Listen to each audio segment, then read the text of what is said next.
Hey, welcome to the One Piece at a Time Distilling Institute with your host, the alchemist of Indiana's Black Forest, Alan Bishop. Hey, this channel is all about home distilling and legal distilling. If you've got questions, reach out to us in the comments below, social media, or via bishopshomegrown@gmail.com. And don't forget to check out thealchemistcabinet.com. Hey guys, time for another Sunday session of talking head videos for the One Piece at a Time Distilling Institute. And, got a bunch of questions here, which is awesome. Keep them coming at bishopshomegrown@gmail.com, the YouTube comments below, and or any of my social media. And don't forget, also, I should probably get that old company logo out of the image here. Proud of what I did there, but I ain't promoting them worth anything. Anyways, you can also check out thealchemistcabinet.com and go place your order for the Practical Distiller's Almanac 2025. It is in print right now. It is on its way to us. As soon as it gets us, it goes out to you guys that have ordered. But when you do order it, you do get the digital copy immediately. I'm a big fan of physical copies, but it's nice for you guys to have that in hand as soon as you order the new Practical Distiller's Almanac. And I think you guys will appreciate that as well. So in the future, we're going to stop doing the thing where we have books shipped to us first and I assign them to send to you guys. I know a lot of people like that, but it adds so much more time to the order when it's hard to get printing companies to even get in any kind of a hurry to get stuff out in the first place. So in the future, unless you specifically request that, I don't think we're going to try to do that anymore. Or you guys can order them if you want to send them to me and then me autograph them or whatever and send them back. That's fine. That's a whole separate story, but it just adds too much time to it. But let's get into some of these questions here. And thank you guys for all of your questions all the time. Like I said, keep them coming. bishopshomegrown@gmail.com, any of my social media or the YouTube comments below. Glad to help you out in any way I can. So let's jump right into it. So we got one here from George, who says, "Hi, Alan. I typically use daddy yeast for making single malt whiskey. The fermented wash always has a pronounced apple aroma, but not much else. Is there another yeast I can try that might promote some fruity esters like citrus and palm fruits? I usually aim for about 10% ABV into the still and ferment in the low 80s Fahrenheit. Really watch my obtention temperature, but rarely can achieve lower than 72 F. P.S. I age in bad motivator barrels, both new and once used. I do get some esters from aging, but nothing pronounced even after 2 years. Thanks for all you do for the community, George." Hey, great question. So there's plenty of yeast out there you can play with. If you're really looking for those citrus sort of characteristics and tropical fruits, I would really highly recommend that you do some research on some of the Kvike strains. They are very good at pulling out those esters. Now, they are temperature sensitive, and to get those esters, you really want to be fermenting on the higher temperature side, 95 plus, which I know sounds weird, and it's against the advice of almost every other yeast out there, but it really does work extremely well. Also, don't be afraid of looking into different wine yeasts. There's a lot of wine yeasts out there that make fantastic esters when you're distilling single malt. It's also going to obviously depend on the malt that you're using. So, you know, depending on what you have access to, malt-wise, that's going to affect your flavor. You know, your roastier malts are going to pull out a lot more darker, earthier sort of flavors and aromas, whereas your more pale stuff, you know, you're going to be able to pull out some of those lighter sort of fruits and aromas. But definitely look into the Kvike stuff. Some of those won't go to 10% ABV initially, so you may need to propagate those over time in a single malt style mash so you can adapt them to that slightly higher alcohol tolerance that you're wanting to go to. But they will adapt to that over time. It may take a couple generations, but you can get it there pretty easily. So great question. Moving on here. So from Sean. "Hey, Alan, thanks for your response on the YouTube channel. Here's an update on the process. You were correct that I can run my 5-gallon thumper as a small boiler with the pot still head. I ended up proofing down the neutral to a total volume of 4 gallons and adding 8 to 10 pounds of cherries for 24 hours, then strained off and ran it. Did get some nice subtle flavors in the hearts.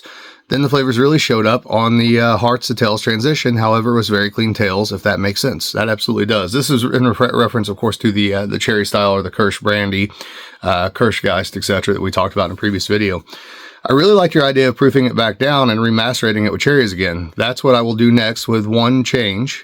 Since it was an exposed element, I'm going to hang a basket of cherries without pits.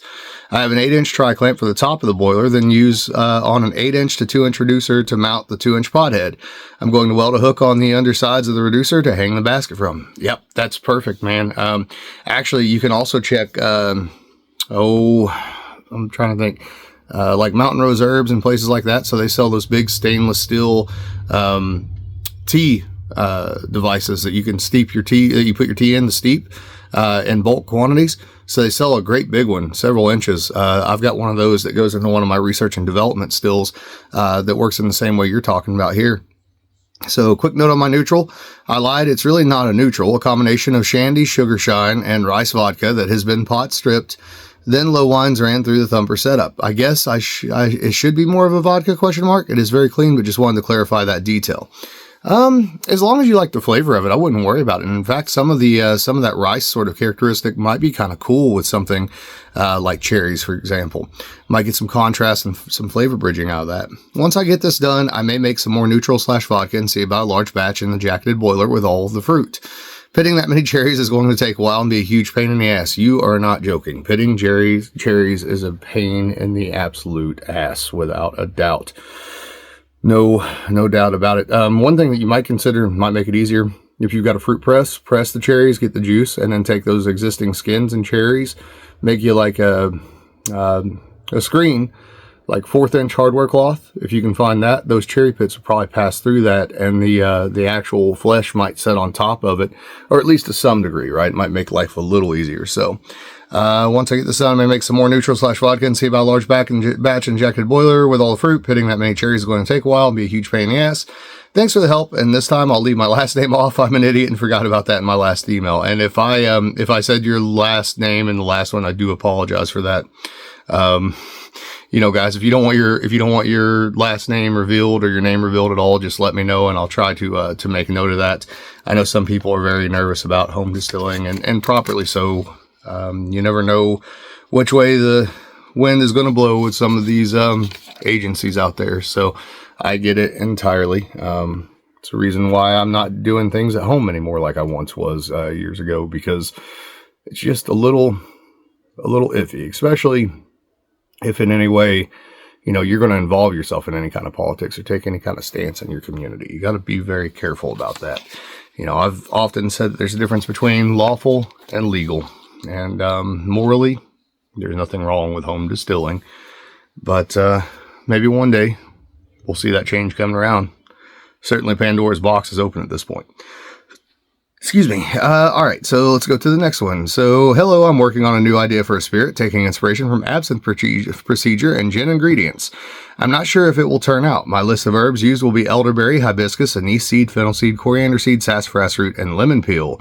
Plan to use either a basic apple brandy or neutral spirit as my base, macerate the herbs at 140 degrees, then return. Is there anything I should add or keep in mind during the run? Well, that's interesting you brought that up. So we just had Jim Martin from Key West Trading Company on Distillers Talk the other night. That episode should be out soon. And he's doing an absinthe-inspired gin, or wanting to work on an absinthe-inspired gin, which I think is a really cool idea. So I think your choice of botanicals is really interesting. I love elderberry. I've done some elderberry-based brandy, but I've also done like dried elderberry and put that in a gin basket. And with an apple brandy, that might work extremely well. The hibiscus is interesting too, because it tends to have that kind of high, tangy, and it sounds like a very strange tasting note because it is a strange tasting note, but almost this sort of honey mustard sort of characteristic to it, kind of a zip sort of characteristic to it. The fennel, coriander, sassafras, that all sounds good. I would look at, and you're adding lemon peel. So one thing I've been playing around with a lot is lime peel and grapefruit peel in botanical distillations. And I actually really like the way that those flavors play out, especially even if you add some lemon peel, some bitter orange, and some sweet orange. You get some really interesting tropical flavors that can carry over. I've also become a big fan of using, I'll get it out in a minute. I'm sorry, guys. Using horehound as a bittering component instead of wormwood. I know you're just using an absinthe procedure in gin ingredients, but if you're looking for some of that bittering compound, horehound is a really interesting thing to play around with for some of that bittering as well. If you really want to take the absinthe procedures and do this, go really heavy on the botanicals like you would in a traditional absinthe, where you're almost dealing with as many solids as you are liquid. And you talk about some intensity of flavor and a gin that would louche as well, which might be kind of interesting if you wanted to play around with that. It might even be kind of interesting to make that the finished product like a liqueur that was louche down, and maybe you sweeten / louche it with a fruit juice. That might be kind of neat. right? There's a whole different category of spirits right there. So anyways, guys, that's all for this one, and I'll be recording another one here momentarily. I'm going to try to keep you guys in videos as much as I can, and thank you guys for all of your support. Don't forget, you can go buy the books off of the alchemistcabinet.com from the warehouse section. 2025 Practical Distiller's Almanac is there. It'll be out to you guys as soon as I get it in, I promise. And I'm working on this printing thing. We are moving all the books over slowly to our new publisher, and you'll be able to have those shipped directly to your door from the publisher. So, all right. Love y'all. Later.